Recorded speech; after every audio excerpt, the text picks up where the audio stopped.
All right, I think we're good on TikTok. We are good on Instagram, and let's get to it. The normal Sunday night lives. So we're back at it, here to help you guys out, here to serve you all, here to answer your questions, help you with anything you need, because that application cycle is coming up soon. It's coming up very soon. So that's what I'm here for the normal Sunday night and or Wednesday night live stream, depending on how the schedule is. And I'm live on TikTok, then I got it on Instagram as well. So we're rocking, we're rolling. For those of you who are going to join TikTok, you know how this works. For those of you who are on Instagram, if you have questions, drop them below. TikTok already knows if you have questions, the sooner you drop them below, the faster I can get to them before other people have questions, and we'll be in and out. So a few announcements before we get started and before your questions come through, then we'll get right into it. So if you missed the masterclass today, you missed out on a lot, but you should have received an email for the masterclass replay, probably about 5 or so Central Time, 6 Eastern Time today. So if you did not get an email, just let us know for the replay link. And there's a special gift in there, or there's a couple special gifts in there for you guys if you catch that replay before tonight. So definitely check that out. Check your email. If you do not have it or you couldn't get the replay, anything like that, just send us a message either on TikTok or on Instagram, and we got you. So next thing coming up is our essay workshop. Our essay workshop is on June 21st, on Monday, June 21st, 9 p.m. Eastern Time. So you can go to preptessay.com to save your spot right now and to be all nice and locked in for the essay workshop. We're going to write your essay with you, like literally. It's going to be me. We're going to be going through it line by line, step by step, intro, body, conclusion, and we're going to get it done, or as much as you can get done as possible with your essay. So that's coming up June 21st. Then, of course, we always have our live streams on Thursday night with myself and Joseph on Instagram and on Facebook as well. Then after that, we have some other stuff coming up later this year, but definitely make sure that you look out for those things coming up very soon. Again, masterclass replay, if you missed it today, check your email. If you saw it already, then you already know that the promo ends tonight. Then for the essays, after PTCast opens on, was it Tuesday? Yeah, PTCast opens on Tuesday. Our essay masterclass will be on, essay workshop will be on Monday, June 21st. So I've gotten questions about the what's the difference again between the soft launch and the normal launch for physical therapy school applications. So again, the difference between the soft launch and the regular launch is really just that the application is open for you guys on June 15th. So PTCast opens on June 15th. And for those who are new to the whole physical therapy pre-PT space, and you're like, oh my gosh, I don't even know what this is. I just wanted to be a physical therapist. And y'all now you're getting all technical with this PTCast stuff.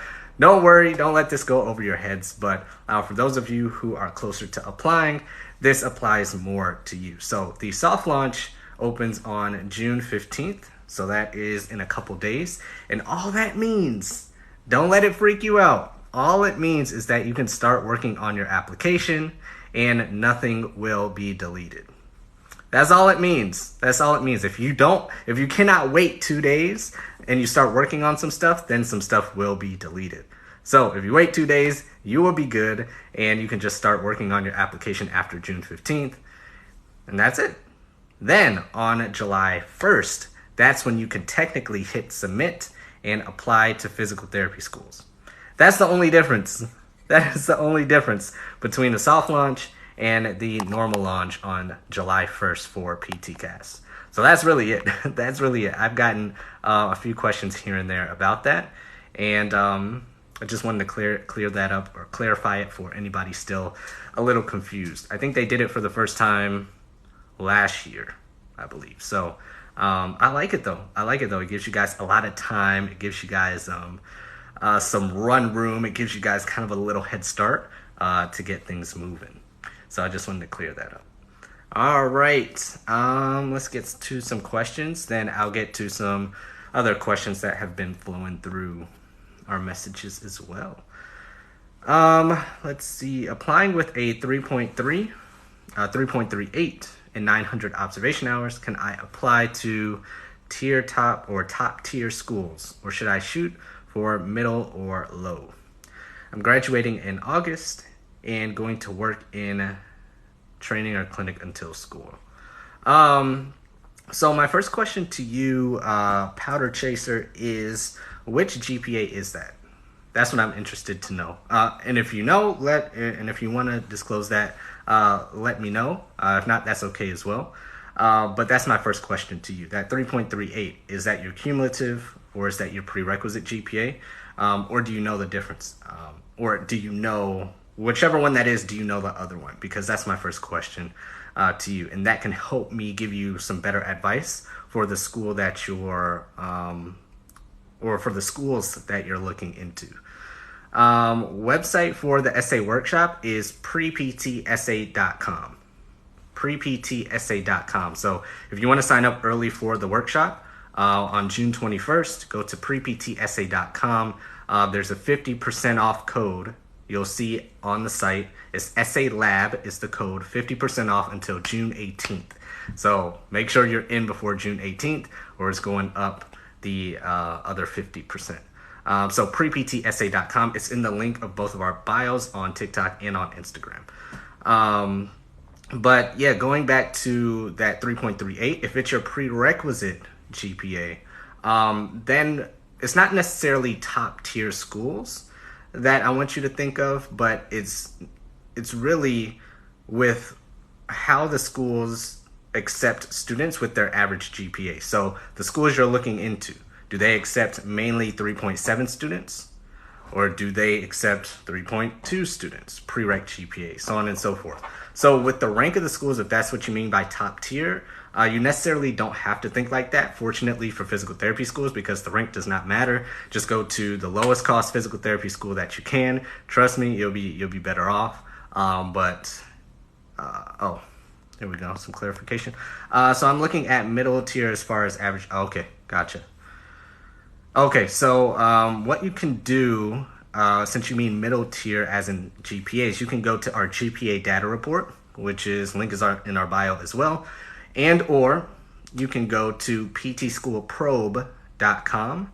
Our discount code is PrePTGrind, and it's like $12 or something with our discount code, and you can filter schools with the GPA that you have, or the GPA that you're going to have. So definitely check those two out. GPA data report is free. Link is in our bio. PT School Probe is just the website, ptschoolprobe.com. Our discount code is PrePTGrind, and that should help you out a lot with kind of the schools you're looking for in your GPA wheelhouse, in your with your average GPA. But still, my question, or the question for you should be, is that your prereq GPA or your cumulative GPA? So yeah, good question. If I don't have a lot of volunteer hours outside of shadowing, should I be concerned? If you don't have a lot of volunteer hours out of shadowing, should you be concerned? Not necessarily. No, because observation hours or shadowing hours or volunteer hours aren't the main focus of physical therapy schools.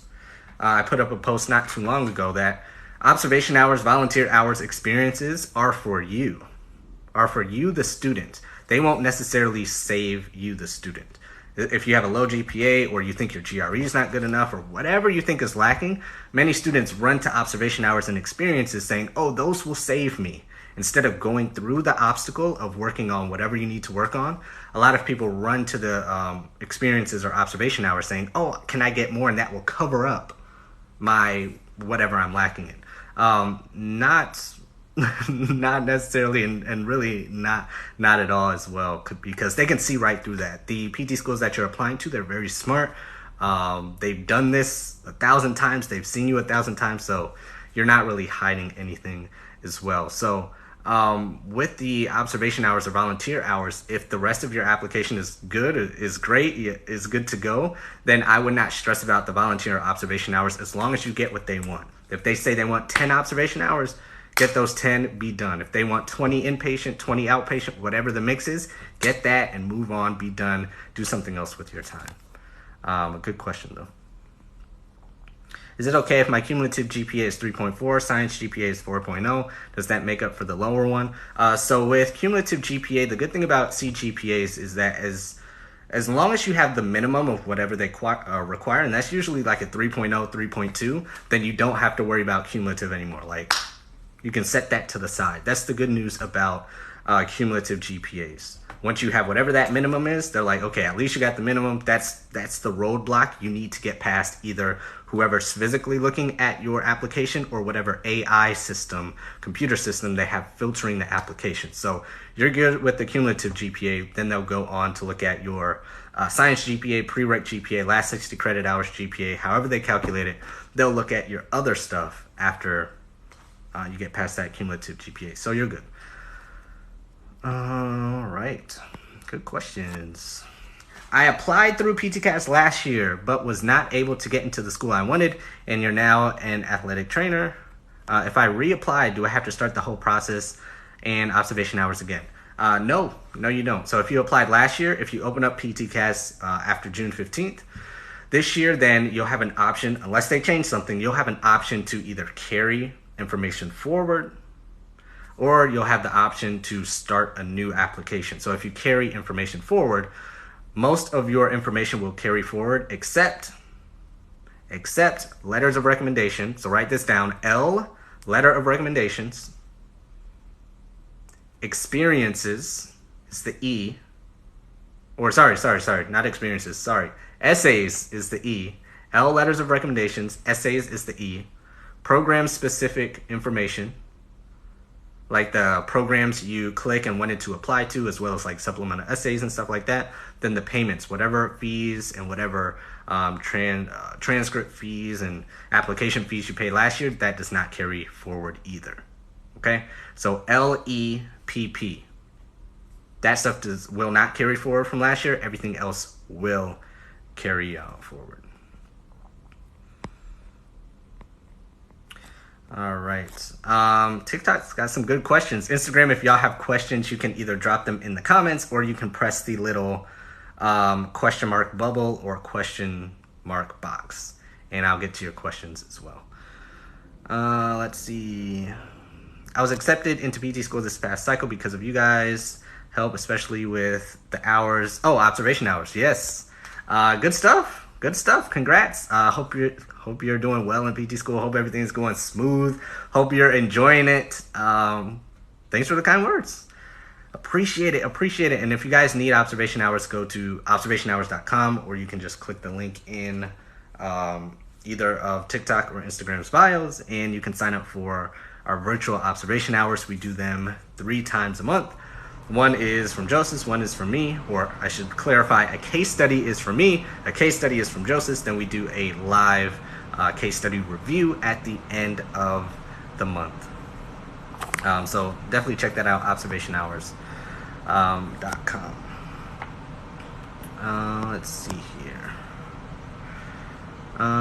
So can letters of recommendation be resubmitted easily if I want a few of them still? So I assume you're asking, you had them written and submitted already, but you're concerned that they won't carry forward. So yes, they can use the same letter if you want. They just have to upload it again. You have to resend them the email. If you're reapplying, you know what I'm talking about. If this is your first time, then you just go in there in the letters of recommendation section, you plug in the emails, you hit submit, and that sends them out an email and they fill out the rest. So that's what you just have to do again. They can upload the same email if they want, or sorry, the same letter if they want, or they can write a whole new one. So that's definitely up to them. But it's not, a lot of people freak out about it when I say, oh, letters will not carry forward. They're like, oh my gosh, what is all this? I'm freaking out. It's not that bad. You just resubmit that email, you put it through PTCast, and you'll be good. You'll be good to go. So that's how letters of recommendation work. They just upload the email, or the letter of recommendation again. When do you recommend getting your application in for rolling admissions? So what you should look for first with rolling admissions is when is their hard cutoff deadline. So do they have rolling admissions and their deadline is September 15th, October 1st, October 15th, March 1st, March 15th? That'll give me a little bit more information on the best answer I should tell you. But the latest I would do is still like 4 to 5 weeks before the deadline. That's the latest. Earliest, you can submit July 1st. I don't recommend that either, because you might hit submit and be like, oh my gosh, I forgot that, or I messed up on this, or I should have thought of that, blah, blah, blah. So I don't recommend July 1st either. But when I recommend is really whenever you're comfortable. I don't want you to rush it, because I'm kind of trying to read between the lines here. It sounds like you want to get it in as early as possible for rolling admission, so you have a good shot of getting in and getting your application seen, which is great. But at the same time, I don't want you rushing to get it in either. So whether that's for you, you go through the application process and that's 2 weeks for you, and you're like, hey, I feel good. It's rolling admissions. I feel good. There's nothing holding me back. I went over this application. It looks good. It sounds good. There's nothing I need to change. Boom.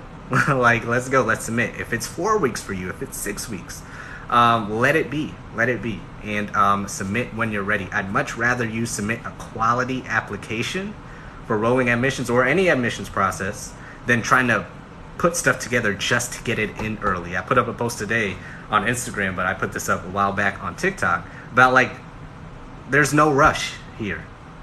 There's no big rush. You're not going to get a trophy. You're not going to get an award. You're not going to get a cookie for hitting submit first, for being number 1 or number 2 to get your application in.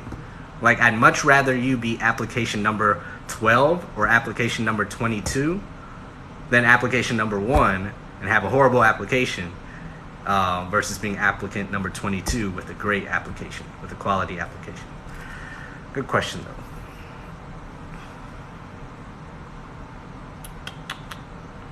All right, good stuff here. Do you think PT residencies will ever become mandatory in the future? I've heard a few things here and there. I've listened to some podcasts where they were debating this a little bit. I personally don't see it being mandatory, but then again, I'm nobody super high in the profession. I don't hold any seats in any of these physical therapy schools. I am not in charge of a residency. I'm not in the APTA at all. I'm not in any of these meetings of the people who make these big decisions. I'm just a guy, a co-founder of Pre-PT Grind, trying to help you guys become physical therapists. So I don't see it becoming mandatory because with residencies, unlike med school, unlike some other healthcare professions, if you have a residency or other certifications behind your name, that does not guarantee you an automatic pay raise. Can you get a pay raise because you have extra certifications and residencies? Yes, you can. But you cannot, or I can't say you cannot, but most likely you will not walk into a job and say, hey, I have all 3 of these letters, pay me 20 grand more. Or pay me 50 grand more, or pay me 10 grand more. Are there some jobs out there who may do that? Could be flip of a coin, yeah. But in the reality of things, they're going to be like, so the person who has no certifications, Medicare bills them the same or pays them the same as you having 10 certifications. So unless you can take those residencies and certifications and all that stuff and bring in more money and bring in more customers, more patients, more clients for the people you're working for or yourself, then the residencies don't necessarily do anything for the bottom line of the clinician or the company you work for, unless you use it correctly to bring in money for the bottom line. So because of that, because insurance at this time does not bill more or does not pay more, reimburse more for people with extra certifications or residencies, I do not see it mandatory. I could be wrong. You can come back and be like, remember that? And you were totally wrong. Now it's mandatory. I could be wrong, but that's my critical thinking. That's my line of thinking for not thinking it will be mandatory. Good question, though. Sounds like you might be in PT school or just studying the profession a lot, interested in going into physical therapy. So, good question. Thank you for the GPA data report. Oh, you got it. Good stuff. Good stuff. Glad you found it. Glad you downloaded it. Enjoy. Tell all your friends about it as well. Is multiple settings really needed? I know it's preferred, but I'm having a hard time getting in. That all depends on the school you're applying to. Some schools are sticklers about it, and they're like, we want 20 hours inpatient, we want 20 hours outpatient, and that's it. You have to get them. If you don't, you're not going to get accepted. Your application will be thrown in the trash. So it really depends on the school you're applying to. It's not needed for every school, but some schools it is needed. Some schools it's just recommended. Some schools it's just preferred. So that's the thing with applying to physical therapy school. After they meet their CAPD requirements, their accreditation requirements, they can require whatever they want from you based on whatever standards or policies or studies they come up with to pick the best applicants for them. So it's really up to them. What I would do first, if I was you, is make sure that you have a list of schools that you're prioritizing and you want to go to, and basing your requirements and how much you prioritize what you do on those schools. So that's the tough thing about trying to apply to 15, 20, 30, 10, 11 schools, is that, okay, all these schools have different requirements. How are you going to keep up with all of them and fulfill all those requirements as much as you can to the best of your ability with quality, with all those schools, with all those different requirements? So that's where I would start. If I was you. If you're kind of wary about the hours and stuff like that, and the settings for hours and all that stuff as well. So much easier to look with everyone.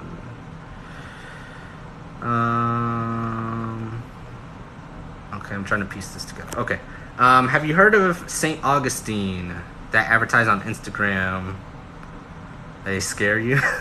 I have heard of St. Augustine. A good amount of our students go to their different campuses. I've heard different things about them. I'm not going to say anything on this live stream, but from what I heard, the students that I know, they like it. I've talked to other students who have not liked it. I know some physical therapists do not like it. I know some physical therapists who have no problem with it. So I do as much research into their processes, into who goes there. I talk to as many alumni as possible. I go to campus visits, info sessions, email the admissions committee, email faculty. If you're interested in USA, just get a feel for what they do and who they are and how they teach and their cost and their benefits and all that stuff. I get into the weeds of them as much as possible, so that you're not, unless it's a typo, unless that's a typo, so that you're not scared of them. So just do your due diligence, because I've heard both sides of people liking them and people not. All right, Instagram came through with a question, so I'm gonna get to Instagram real quick, then we'll hop back over to TikTok.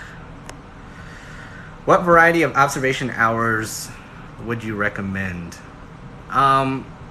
Honestly, I leave it up to you. So here's the process that I would go through with observation hours. Research the schools you want to apply to, put together a list of like 4, 5, 6, something like that, and see, okay, what do those schools require? Okay, all of those schools require at least 20 observation hours, and they don't care about anything else. Okay, let me get 20 observation hours in the easiest fashion I can get them in. Okay, boom, I got them done. Now I can open up myself to searching for different settings and different clinicians and different opportunities in physical therapy that benefit me. Because again, observation hours are for you. The schools can care less about observation hours. They're just putting it on there to make sure that you know what you're getting into for the physical therapy profession. Observation hours will not save you. They're not gonna shadow or cover up your GPA or your low GRE score. Observation hours are just there to to make sure that you're choosing the right profession for you. So after that, make sure that you're doing your due diligence on what you want to go into and what interests you. And then that will make you look more impressive, and that will make you stand out because you went and found and sought out a sports PT or a pelvic PT or a home health PT or a hippotherapy, horses, canine PT, dogs, because that's what you wanted to do. And that benefited you. And because of that, now you have all this knowledge and all this ammo and all this firepower to go and apply to PT schools with because you did it for you. So that's how I would look at the variety and settings of observation hours going forward. But that's a good question. Very good question. And I know most people would just say, oh, just, try and get hospital, try and get, outpatient, get a skilled nursing facility, get a this. You can, but I think it's much better to do it the way I said. Make a list, be very organized, be very strategic first. Then after that, then you can go out and branch out and choose the right settings for you. I always heard that having something other than PT outpatient clinics are what they usually see. Something out of the box is always best. Yeah, I see why people say that, but at the same time, it's not, like I said before, it's not going to save you how people think it is. People just say, oh, get something out of the box because they have no other advice to give you. Y'all hear that? TikTok, you hear that? If you hear people say, oh, just get some experiences that are outside the box or that are something different, try to diversify your hours, that's great. Do it. Go diversify your hours all you want. But usually people say that because they have no other advice to give you. And that's what they're pulling on. Just like you're thinking, oh, I have a low GPA. Let me get more hours because I think that'll help. They're saying the same thing with the advice they're trying to give you. Oh, you can't get into PT school? Oh, just get some more, diversify your hours. Can you? Yes. Go diversify, but it's not my priority. It's definitely not my priority. That's good to hear, especially since you can't really physically go observe. Exactly.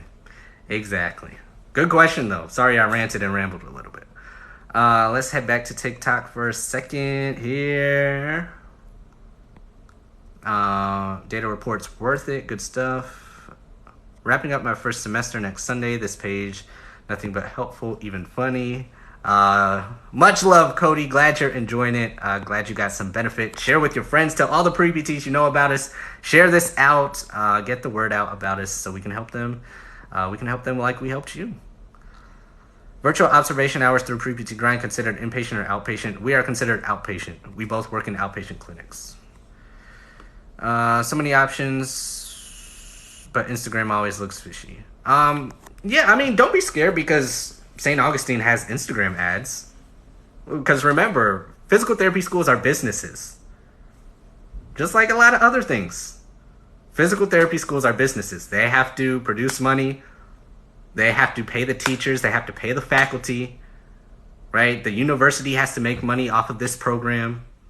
So the universities are businesses. So how are businesses marketing nowadays? On Instagram, on Facebook, on TikTok, on Twitter. So this is nothing new. So I don't think you should be scared because you saw an Instagram ad from St. Augustine. They're being a business. So don't let that scare you. If you end up going there or liking them, great. They did their job and they marketed to you and they found you, just like you will have to market and find your patients for physical therapy. You will have to do the same thing for physical therapy. So don't be scared of Instagram ads or marketing and all that stuff. 1,000 observation hours as a tech, local hospital dodging you. Don't worry about it. You're doing as much as you can. Can I still apply if I haven't taken any social behavioral courses but plan on taking them? Yes, you can apply with planned or in progress courses. It usually caps out around 2, maybe 3. But you can apply with planned or in progress courses. So yeah. Would you recommend emailing the admissions office of schools we're interested in before applying? Yeah, you definitely can. Hey, shared out the video. Thanks, Cody. Appreciate it. 3,000 Chris, what's popping? What's going on, Chris? would I recommend emailing? Yeah, you can email them. If you go to our YouTube channel on how to stand out in 3 minutes or less, I give you some pointers there on how to email and reach out to schools. So if you're still on, we can wrap up with this, Cassie or Casey. If it's Casey, that's what's up. Got the same name. But Cassie or Casey, if you're still on, I'm interested to know what's your thoughts about how you would email the program. Because I can just tell you, but what fun is that? And that's not the best learning opportunity. But if you're still on, I'll wait a few seconds. When you're thinking of, should I email the programs? I'm interested in before applying. Like, how would you email them? What comes to mind? Where is your mind automatically going? What would you say in the email? Just give me a short little synopsis of what you're thinking of, because that can help me help you a little bit more. Me too. It's been months. Oh yeah. So for inpatient hours for hospitals, don't worry too much about them, especially depending on the state that you're in. If you can't get them, you can't go into the CEO's office and be like, oh my gosh, I need these observation hours. Let me in. I got to apply to PT school. They're going to be like, I have lawyers. I have people who would sue me if I let you in. I have this and I have that. So don't beat yourself up. Just do as best as you can. Then apply to schools There we go. I'm back, TikTok. Then apply to schools who are empathetic to your situation of can or cannot get, who are empathetic to your situation of you can or cannot get observation hours. Oops. There we go.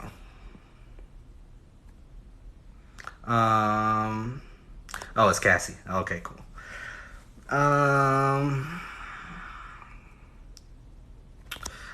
I think I would be emailing them just to ask more about their programs, such as problem-based learning and how they teach. To be honest, not super sure. I'll check out the video. Slightly different, and I'll explain it in the video as well, is make sure you're going into those questions, into that email, into that phone call, showing them that you already did your research. Because they get questions all the time, and you'll sound like the last 10 emails they got if you go in saying, oh, I'm interested in your school. How does problem-based learning work? Right? That's fine. That's nice. That's cute. But it's not going to give you the result you want, because it sounds like you're doing this to stand out. So what I would do is go in there and ask the question in a way that shows you already did your homework. That shows you already know what problem-based learning is. To show what else did you ask? How they teach. That you already did some research into how they teach. So you can go into the email and your curriculum is in this order for your students.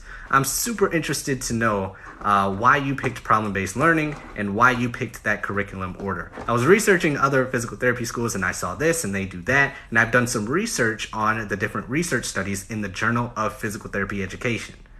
And I found that so many schools are switching to problem-based learning because of this. That will tell, let me flip it on you. If you got an email like that, if you were the head of the department or a faculty, if you got an email like that, how much would that student stand out to you versus another student who just said, oh, I'm just interested to know, how does problem-based learning work? It's a totally different game. It's a totally different game. So that's how I would approach it. In New York, inpatient, super difficult. Absolutely. Most schools to be lenient, still with recommending instead of requiring. Exactly. Good stuff. I think we're good. Let me check here. Perfect. All right, guys, if you have more questions, I'll wait a few seconds. If not, I'll end the Instagram and the TikTok live streams. And if you have more questions, DM us. If you have more concerns, DM us on any platform. And again, look out for the essay masterclass, I've been saying masterclass for the last 2 weeks, for the essay workshop. The essay workshop on June 21st, and it's 50% off until June 18th. So go to preptessay.com. Link is in the bio. preptessay.com. The code is essay lab. So use those, get it in before 6/18, and we'll be good to go. Are these live streams recorded? I'm on 2 different phones. 3000 Chris. I'm on Instagram on my old phone, so I don't know if this is going to record or save. But what you can do is hop into our live streams on Thursday night. Those are recorded. The TikTok lives are set up and going on YouTube once our team uploads them to YouTube. So this will be sent to YouTube and recorded and documented at a later time, but we'll see if this Instagram live saves. I'll take a couple more questions. Montzoe.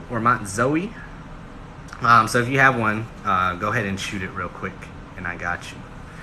When applying to DPT programs, do the programs usually begin 6 months later or shortly after the acceptance? Yeah, I've been getting this question a lot as well. So how the PTCAS cycle works, and I just put up, my team just put up a YouTube video on this as well, so you can check that out as well. But how the PTCAS cycle works is that usually the year you apply, you would start the next year.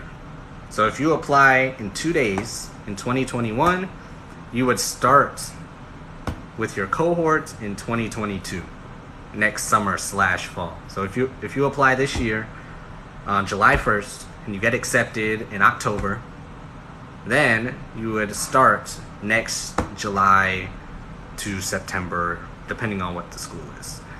So that's how it works. There are some schools out there that start in January and in the summer, but those are few and far in between, and that gets a little more technical. But that's how it usually works. What would you say to someone who is in high school? Oh, I'm back. What would you say to someone who is in high school and wants to be a PT? What I would say is to, I would say shadow or research the profession as much as possible, because your grades right now in high school will not matter for when you apply to PT school, because you're going through college first. You're going to have to go through either a 4-year college straight through or community college, then a 4-year institution, like 2 years community, 2 years 2 years at a university or college, then graduate with your bachelor's. That's the time that your grades will count. If you're in high school right now, your grades will not count. So that's a good thing. So what I would do now is research the heck out of physical therapy.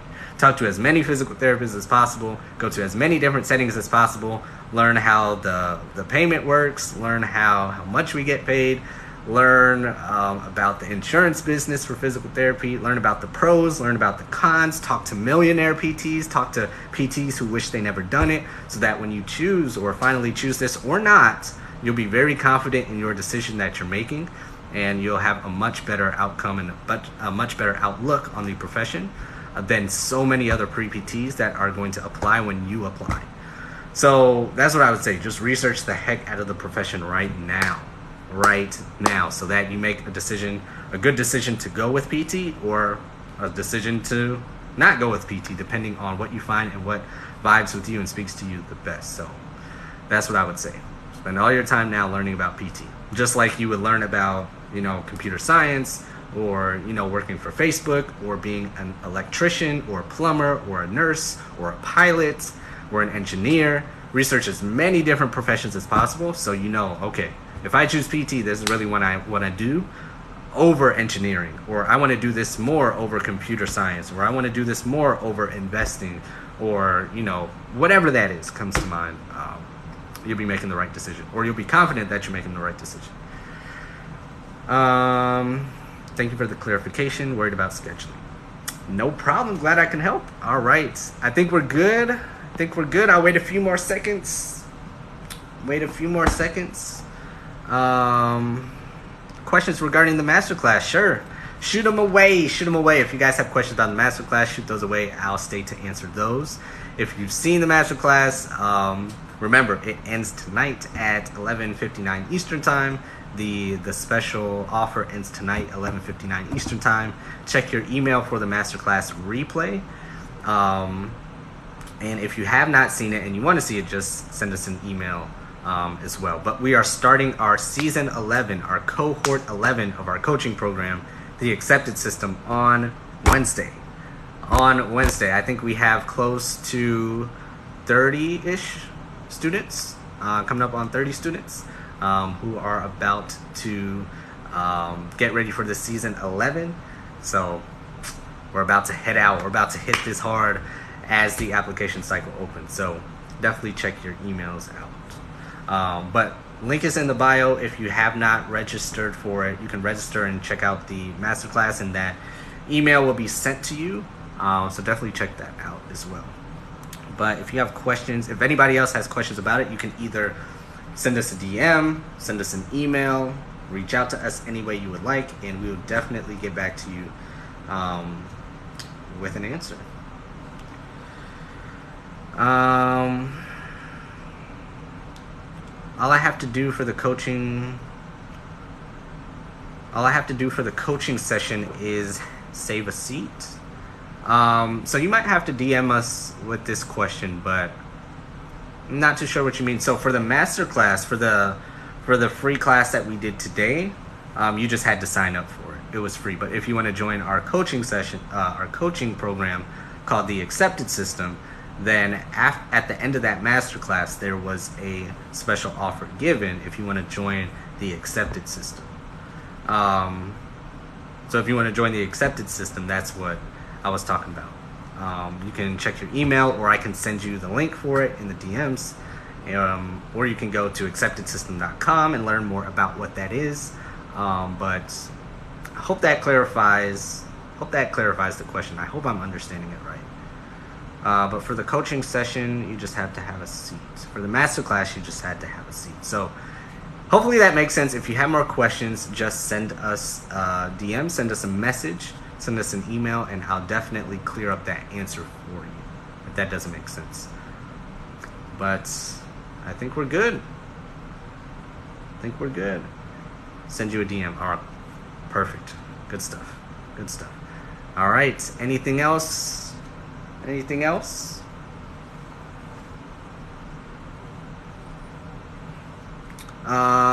it look bad on applications to have one of the prereqs in progress and one planned? No, it doesn't necessarily look bad. You just have to remember what they're seeing. So if you're applying with planned or in progress classes, they are not seeing that grade. So in your head, you're like, oh, I have a 3.4 right now with the classes I have, but at the end of this semester, right, if I get A's in these two classes, I'm going to have a 3.7. Man, I'm going to kill it. Well, when you apply, they are not seeing the 3.7 that you see in your head. You're saying, oh, I'm going to have a 3.6 or 3.7 when I finish these classes and have an A. They don't know if you're going to fail those classes or get A's in them. You might know, but they don't know. So you have to wait until those classes are done in the fall, what it sounds like, for those grades to finalize and those transcripts to be sent out for them to say, oh, okay, she does have a 3.6 or a 3.7. So that's the only thing that you have to keep in mind with prereqs that are planned or in progress. They can still accept you, but you just have to understand what they're seeing. They're seeing whatever you gave them. How does it look if I retook all prereqs and passed with a B or an A? I did bad the first time, then retook them. So that depends on the school. If the schools are averaging the grades together, so if they average that F you had and the A, then you'll have a C. If they just take the highest class, then it looks great. So it really just depends on the schools you apply to and how they calculate GPAs. So that's a major consideration you need to take into account. So could be okay, could be very good. Just depends on the school.